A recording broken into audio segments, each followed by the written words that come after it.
about the details of some of the issues. I mean, Gawa issues are Gawa issues. I believe when you are at the table, we are dealing with the issues on your plate, not the items on somebody else's plate. So we have gone past the Gawa situation. We are dealing with Senior Staff Association of Ghana right now, and I think we should look into that and come up with the relevant solutions. That's an interesting response there, Earl. But Zach, what do you say to that? Well, like Uncle Earl knows that they wrote to us that government hasn't given them the green light to continue with the negotiation.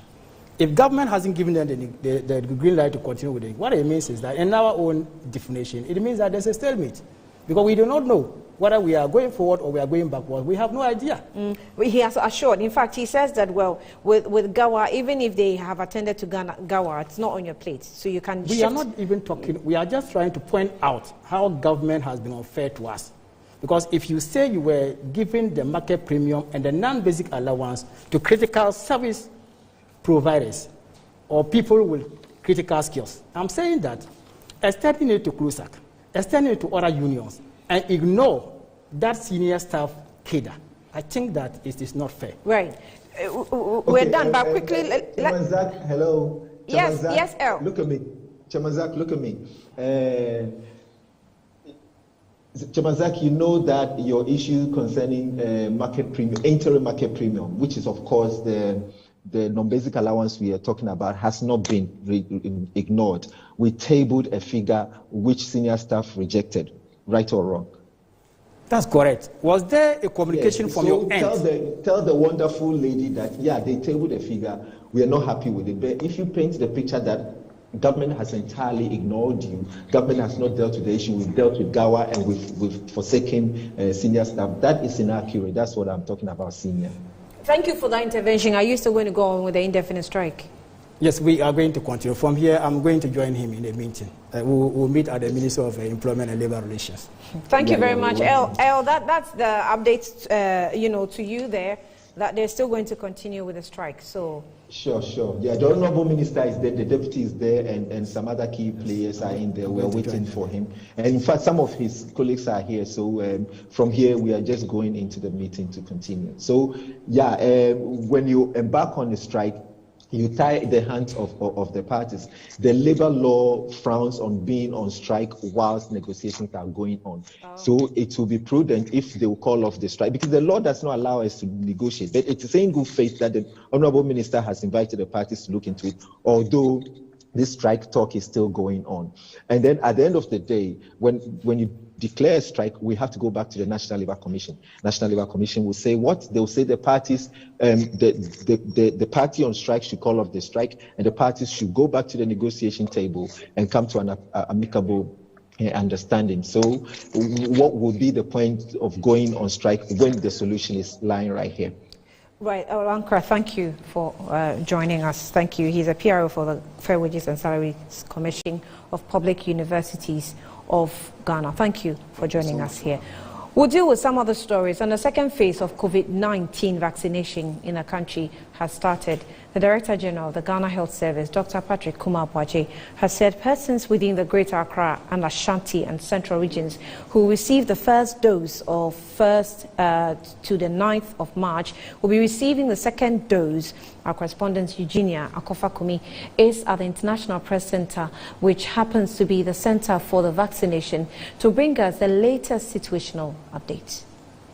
As media practitioners, ours is to amplify the message and diffuse the fog of falsehoods which swirl around the vaccination. There's nothing wrong, nothing immoral, nothing unreligious, nothing Ghanaian about taking the vaccination. From what the Ghana Health Service has said, the first jab wasn't enough. To have full protection, you need to take the second jab. There's nothing scary about it. I mean, if you look at what has happened globally, nobody is reporting of any negative issue. So you shouldn't be scared. I mean, it's for our own interest. Vaccines has been there all this while. If you have a child and you know the child takes, what do you call it, those 5 jabs, protecting them against malaria, tuberculosis, and all those things. This shouldn't be any big deal. We came in and we sought to organize ourselves. We got in to meet chairs already arranged, and so we organized ourselves to follow a queue. The expectation was that, given the time we were provided, we're going to be starting at that time, but we are learning that they have some challenges with the tablets to capture the data, and so they are seeking to rectify that from the center. That's wherever the tablets were dispatched from. So that's what we are waiting for as it stands. I took the first one, understand the process. So this is the first day for the second jab. I'm on the first for the first jab. So I call it routine. It's a responsibility to protect myself, my family, my community, my country. The reality is that COVID-19 has come. It's affecting people, infecting them, killing people. We all have to be responsible enough to take the jab. You're welcome back. Talking about protection of lives and taking of jabs, we also have a responsibility of protecting other lives. Now, the Major Mahama Foundation is embarking on an advocacy campaign to stop instant justice across the country.